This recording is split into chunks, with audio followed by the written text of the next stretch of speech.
एक ऋषि का ऐसा भयानक श्राप जिसने हनुमान जी की माता को स्वर्ग से उठाकर एक पल में बंदरियां बनाकर धरती पर फेंक दिया। कहानी शुरू होती है स्वर्ग की अप्सरा पुंजिक स्थला से। उस समय पृथ्वी पर महान ऋषि दुर्वासा कठोर तपस्या कर रहे थे। देवताओं के राजा इंद्र को डर लगने लगा कि कहीं ऋषि अपनी तपस्या की ताकत से इंद्रदेव से भी ज्यादा शक्तिशाली न बन जाएं और इंद्रलोक पर राज न कर लें। अपनी कुर्सी बचाने के लिए देवताओं के राजा इंद्र ने पुंजिक स्थला को आदेश दिया कि पृथ्वी पर जाओ और दुर्वासा ऋषि का ध्यान भटका दो।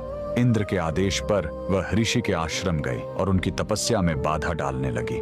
ऋषि दुर्वासा ने गुस्से में आंखें खोली और उसे श्राप दे दिया। तूने एक चंचल वानर की तरह हरकत की है, जा पृथ्वी पर तेरा चेहरा भी वानर जैसा हो जाएगा। अप्सरा ने रोते हुए ऋषि के पैर पकड़ लिए। तब ऋषि ने दया दिखाई और मुक्ति का उपाय बताया। जिस दिन तुम भगवान शिव के 11वें रुद्र अवतार को जन्म दोगी, तुम वापस अप्सरा बन जाओगी। इसी श्राप के कारण उस अप्सरा ने पृथ्वी पर वानर राज कुंजर के घर बेटी के रूप में जन्म लिया, जिनका नाम अंजना पड़ा। बरी होने पर उनका विवाह महान वानर योद्धा केसरी से हुआ, लेकिन श्राप से मुक्ति पाने के लिए उन्हें एक पुत्र की आवश्यकता थी। इसलिए माता अंजना ने हम्पी के इसी अंजनाद्रि पर्वत पर भगवान शिव की घोर तपस्या की। सालों की तपस्या से शिव जी प्रसन्न हुए और वायुदेव के माध्यम से अंजना के गर्भ में दिव्य शक्ति स्थापित की। और तब इसी पहाड़ी पर जन्म हुआ बजरंग बली का। हनुमान जी के जन्म लेते ही माता अंजना का श्राप टूट गया। आज कर्नाटक के हम्पी में स्थित यह अंजनाद्रि पर्वत इस पूरी घटना के गवाह है। 575 सीढ़ियां चढ़कर आज भी भक्त उस पवित्र जन्म स्थान के दर्शन करने आते हैं। पवन पुत्र हनुमान के लिए कमेंट्स में जय बजरंग बली जरूर लिखें।